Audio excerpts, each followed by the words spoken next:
ಜನನಿ ಸುದ್ದಿವಾಹಿನಿ ವೀಕ್ಷಕರಿಗೆ ನಮಸ್ಕಾರ. ನಾನು ರಮೇಶ್ ಹೆಗಡೆ ಗುಂಡುಮನೆ.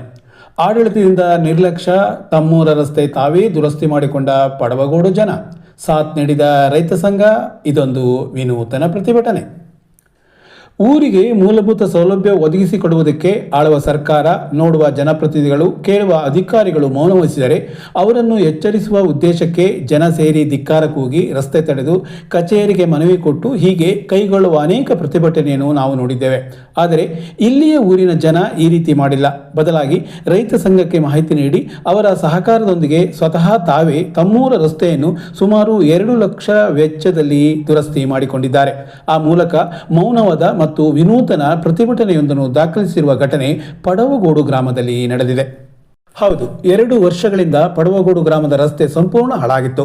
ಈ ಕುರಿತು ಸ್ಥಳೀಯ ಗ್ರಾಮ ಪಂಚಾಯಿತಿಯೂ ಸೇರಿದಂತೆ ಸಂಬಂಧಿಸಿದ ಅಧಿಕಾರಿಗಳಿಗೆ ಹಾಗೂ ಜನಪ್ರತಿನಿಧಿಗಳಿಗೆ ಮನವಿ ಸಲ್ಲಿಸಿ ದುರಸ್ತಿಗೆ ವಿನಂತಿಸಲಾಗಿತ್ತು. ಆದರೆ ಇದುವರೆಗೂ ಯಾರೂ ಸ್ಪಂದಿಸದಿರುವ ಹಿನ್ನೆಲೆಯಲ್ಲಿ ಶುಕ್ರವಾರ ಗ್ರಾಮಸ್ಥರು ರೈತ ಸಂಘದ ನೇತೃತ್ವದಲ್ಲಿ ಶ್ರಮದಾನಕ್ಕೆ ಮುಂದಾಗಿದ್ದಲ್ಲದೆ ಯಂತ್ರಗಳನ್ನು ಬಳಸಿ ಸುಮಾರು 2 ಕಿಲೋಮೀಟರ್ ದೂರದ ರಸ್ತೆ ಅಭಿವೃದ್ಧಿಪಡಿಸಿಕೊಳ್ಳುವ ಮೂಲಕ ಆಡಳಿತದ ಅವ್ಯವಸ್ಥೆಯನ್ನು ಹಾಗೂ ನಿರ್ಲಕ್ಷ್ಯದ ವಿರುದ್ಧ ತಮ್ಮ ವಿನೂತನ ರೀತಿಯ ಪ್ರತಿಭಟನೆಯನ್ನು ದಾಖಲಿಸಿದ್ದಾರೆ.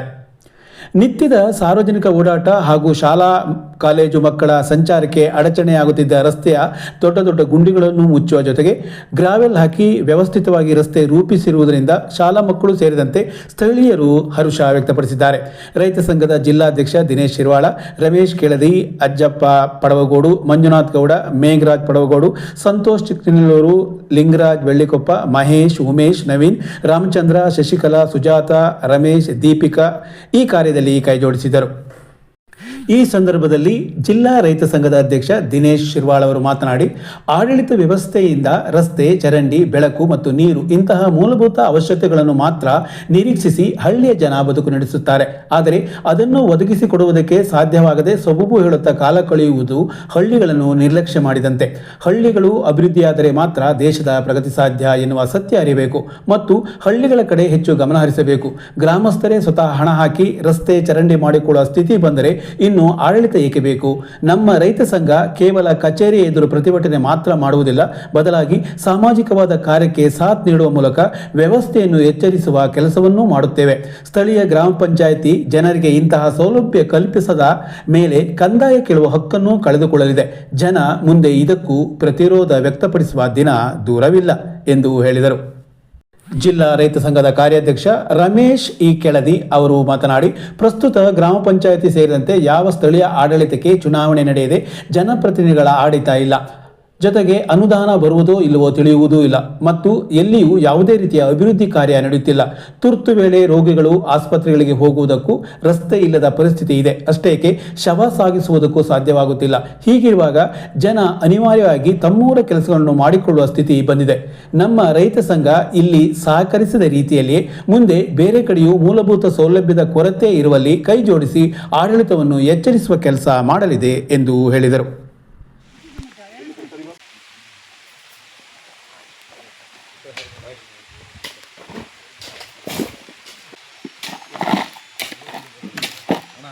ಶಿವಮೊಗ್ಗ ಜಿಲ್ಲೆ ಸಾಗರ ತಾಲೂಕು ಪಡವಗೋಡು ಗ್ರಾಮ ಪಂಚಾಯಿತಿ ವ್ಯಾಪ್ತಿಯ ಪಡವಗೋಡು ಗ್ರಾಮದಲ್ಲಿ ಕರ್ನಾಟಕ ರಾಜ್ಯ ರೈತ ಸಂಘ ಹಾಗೂ ಪಡವಗೋಡು ಗ್ರಾಮಸ್ಥರ ಸಹಯೋಗದಿಂದ ಸುಮಾರು 2 ಕಿಲೋಮೀಟರ್ ರಸ್ತೆಯನ್ನ ದುರಸ್ತಿಗೊಳಿಸ್ಕೊಳ್ತಕ್ಕಂಥ ಕಾರ್ಯಕ್ಕೆ ಇವತ್ತು ನಮ್ಮ ಕಾರ್ಯಾಧ್ಯಕ್ಷರು, ನಮ್ಮ ಇಲ್ಲಿನ ಈ ಭಾಗದ ಅನೇಕ ಪದಾಧಿಕಾರಿಗಳು, ನಮ್ಮ ಸಂಚಾಲಕರು, ನಾನು, ನಮ್ಮ ಮಹಿಳಾ ಪದಾಧಿಕಾರಿಗಳು ಎಲ್ಲರೂ ಕೂಡ ಬಂದು ಚಾಲನೆ ಕೊಟ್ಟಿದ್ದೇವೆ. ಸುಮಾರು 2 ರಸ್ತೆಗಳು, 1-1.5 ಕಿಲೋಮೀಟರ್ನ 2 ರಸ್ತೆಗಳನ್ನು ಒಂದೊಂದು ವರ್ಷದಿಂದ ಕೂಡ ಪಂಚಾಯತಿಗೆ ತಮ್ಮ ಬೇಡಿಕೆಯನ್ನು, ಅಹವಾಲನ್ನು ಸಲ್ಲಿಸಿದ್ರು ಕೂಡ ಗ್ರಾಮಸ್ಥರು ಯಾವುದೇ ಪಂಚಾಯಿತಿಯ ಸದಸ್ಯರು ಅಥವಾ ಅಧ್ಯಕ್ಷರು ಆಗಲಿ ಅಥವಾ ಅಧಿಕಾರಿಗಳಾಗಲಿ ಈ ರಸ್ತೆ ದುರಸ್ತಿ ಕಾರ್ಯವನ್ನು ಮಾಡದ ಕಾರಣ ಮೂಲಭೂತವಾಗಿ ಬೇಕಾಗಿರ್ತಕ್ಕಂಥ ಸೌಕರ್ಯವನ್ನು ಪಂಚಾಯಿತಿ ವ್ಯಾಪ್ತಿಯ ಅಧಿಕಾರಿಗಳು ಆಡಳಿತ ನೀಡದ ಕಾರಣ ಇವತ್ತು ಅವರೇ ಸ್ವತಃ ಅವರ ಸ್ವಂತ ಖರ್ಚಿಂದ ರೈತ ಸಂಘಟನೆಯ ಪದಾಧಿಕಾರಿಗಳು, ಕಾರ್ಯಕರ್ತರು ಮತ್ತು ಈ ಊರಿನ ಗ್ರಾಮಸ್ಥರು ನಿರ್ಮಾಣ ಮಾಡಿಕೊಳ್ಬೇಕು ಅಂತ ತೀರ್ಮಾನಕ್ಕೆ ಬಂದಾಗ ನಾವು ಕೂಡ ಅದನ್ನು ಚಾಲನೆ ಕೊಡಲಿಕ್ಕೆ ಆಹ್ವಾನ ಕೊಟ್ಟಿದ್ರು. ನಾವು ಕೂಡ ಅದನ್ನು ಚಾಲನೆ ಕೊಡಲಿಕ್ಕೆ ಈಗ ಆಗಮಿಸಿ ಚಾಲನೆ ಕೊಟ್ಟಿದ್ದೇವೆ. ನಾನು ಹೇಳಲಿಕ್ಕೆ ಬಂದಿರೋದು ಏನಪ್ಪ ಅಂತಂದರೆ, ಕರ್ನಾಟಕ ರಾಜ್ಯ ರೈತ ಸಂಘ ಅನೇಕ ಕಾರ್ಯಗಳಲ್ಲಿ ರೈತ ಪರವಾದಂಥ ಕಾರ್ಯಕ್ರಮದಲ್ಲಿ ಮುನ್ನುಗ್ತಾ ಇದ್ರು ಕೂಡ ಮತ್ತೆ ಜನಪರವಾಗಿಯೂ ಕೂಡ ಇಂಥ ಕಾರ್ಯದಲ್ಲಿ ನಾವು ಮುಂದೆ ಹೋಗಬೇಕು.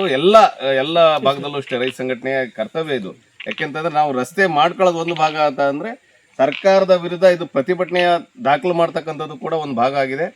ಇವತ್ತು ನಾವು ಗ್ರಾಮೀಣ ಪ್ರದೇಶದಲ್ಲಿ ಮೂಲಭೂತವಾಗಿ ಬೇಕಾಗಿರ್ತಕ್ಕಂಥದ್ದು ವಿದ್ಯುತ್ತು, ರಸ್ತೆ, ಚರಂಡಿ, ನೀರು, ಈ ರೀತಿಯ ವಿಚಾರದಲ್ಲಿ ನಮಗೆ ಯಾವ ಸವಲತ್ತುಗಳು ಸಿಗದೇ ಇದ್ದಾಗ ಭಾಳ ಹತಾಶರಾಗಿ ಗ್ರಾಮಸ್ಥರು ಇಂಥ ಕೆಲಸಕ್ಕೆ ಬರ್ತಾರೆ.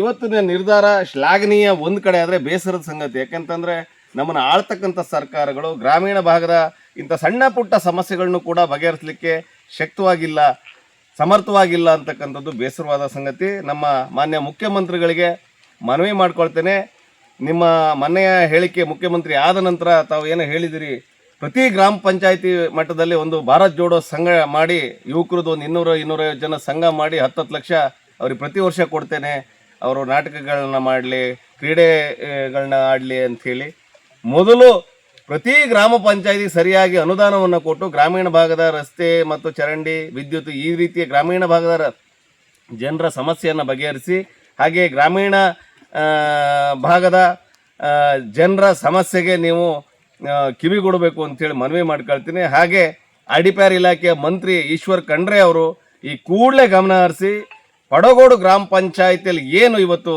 ಸಾರ್ವಜನಿಕರೇ, ಆ ಗ್ರಾಮಸ್ಥರೇ ರಸ್ತೆ ದುರಸ್ತಿ ಮಾಡ್ಕೊಂಡಿರ್ತಕ್ಕಂಥ ಕಾರ್ಯ ಇಡೀ ರಾಜ್ಯದಲ್ಲೂ ಕೂಡ ಮುಂದುವರಿಬಾರ್ದು ಅಂತಂದರೆ ಈ ಕೂಡಲೇ ಗ್ರಾಮೀಣ ಭಾಗದ ರಾಜ್ಯದ ಎಲ್ಲ ಗ್ರಾಮೀಣ ರಸ್ತೆಗಳನ್ನ, ಗ್ರಾಮೀಣ ಭಾಗದ ರಸ್ತೆಗಳು, ಚರಂಡಿಗಳು ಮತ್ತು ಅವರ ಮೂಲಭೂತ ಸೌಕರ್ಯಕ್ಕೆ ಒತ್ತು ಕೊಡಬೇಕು. ಈ ಕೂಡಲೇ ತಮ್ಮ ಅಧಿಕಾರಿಗಳಿಗೆ ಸೂಚನೆಯನ್ನು ಕೊಡಬೇಕು ಅಂತ ಹೇಳಿ ನಾನು ಈ ಮೂಲಕ ಮನವಿ ಮಾಡ್ಕೊಳ್ತೇನೆ. ರೈತ ಸಂಘದ ಕಾರ್ಯಕರ್ತರು ಹಾಗೂ ಊರಿನ ಗ್ರಾಮಸ್ಥರು ಜಂಟಿಯಾಗಿ ಇವತ್ತೇನು ತಮ್ಮ ಊರಿನ ರಸ್ತೆಗಳನ್ನು ಮಣ್ಣು ಗ್ರಾವೆಲ್ ಹಾಕೋದ್ರ ಮೂಲಕ ಒಂದು ಅತ್ಯುತ್ತಮ ಕೆಲಸವನ್ನು ಮಾಡಿದ್ದಾರೆ. ಆ ಎಲ್ಲ ಕಾರ್ಯಕರ್ತರಿಗೆ ಆ ಗ್ರಾಮಸ್ಥರಿಗೆ ಮೊದಲು ರೈತ ಸಂಘದ ವತಿಯಿಂದ ಅಭಿನಂದನೆ ಸಲ್ಲಿಸ್ತೇನೆ. ಇವತ್ತು ರಾಜ್ಯ ಸರ್ಕಾರ ಸುದೀರ್ಘವಾಗಿ ಇವತ್ತು ಸ್ಥಳೀಯ ಸಂಸ್ಥೆಯ ಚುನಾವಣೆಗಳನ್ನು ನಡೆಸದೆ ವಿಫಲರಾಗಿದ್ದಾರೆ. ಅವಕ್ಕೆಲ್ಲ ಹೊಣೆ ಈ ಗುಂಡಿ ಬಿದ್ದ ರಸ್ತೆಗಳು.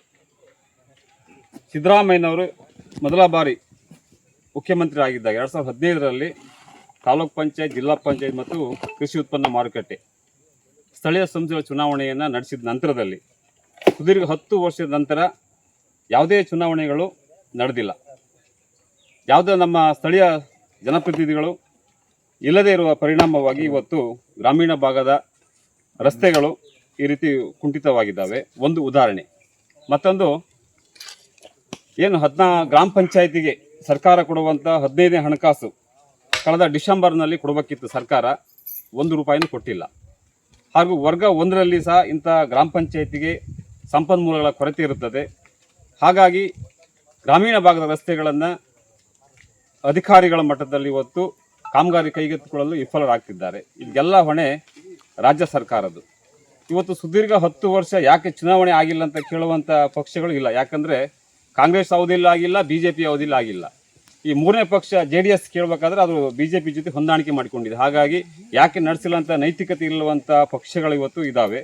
ಹಾಗಾಗಿ ಇಡೀ ರಾಜ್ಯದಲ್ಲಿ ಇವತ್ತು ಒಂದು ಪರ್ಯಾಯ ರಾಜಕೀಯ ಶಕ್ತಿ ಇವತ್ತು ಬರಬೇಕಾಗತ್ತಂತ ನನ್ನ ಅಭಿಪ್ರಾಯವನ್ನು ನಾನು ಇಲ್ಲಿ ವ್ಯಕ್ತಪಡಿಸ್ತೇನೆ. ಮತ್ತು ಈ ಇಂಥ ಕಾಮಗಾರಿಗಳು ಪ್ರತಿ ಗ್ರಾಮದಲ್ಲೂ ಮುಂದುವರಿತಾವೆ ಮುಂದೆ. ಹಾಗಾಗಿ ಸರ್ಕಾರಕ್ಕೆ ನಾಚಿಕೆ ಆಗಬೇಕು. ಅದು ಎಚ್ಚೆತ್ತುಕೊಂಡು ರಾಜ್ಯ ಸರ್ಕಾರ ಗ್ರಾಮೀಣ ಭಾಗದ ರಸ್ತೆಗಳಿಗೆ ಅನುದಾನಗಳನ್ನು ಕೊಡಬೇಕಂತ ಈ ಮೂಲಕ ಮನವಿಯನ್ನು ಮಾಡ್ತೀನಿ. ಇದು ಸ್ಥಳೀಯರ ಅಭಿಪ್ರಾಯ. ಓಡಾಡಲಿಕ್ಕೂ ಕೂಡ ತುಂಬ ಕಷ್ಟದ ಪರಿಸ್ಥಿತಿ ಇತ್ತು. ಅಂಥ ಸಂದರ್ಭದಲ್ಲಿ ಊರಿನ ಗ್ರಾಮಸ್ಥರು ಮತ್ತು ರೈತ ಸಂಘದವರು ಸೇರಿಬಿಟ್ಟು ಈ ಒಂದು ಕಾರ್ಯಕ್ರಮ ಮಾಡಿದ್ದು ತುಂಬ ಯಶಸ್ವಿಯಾಗಿದೆ ಅಂತೇಳಿ ಬಯಸ್ತೀನಿ.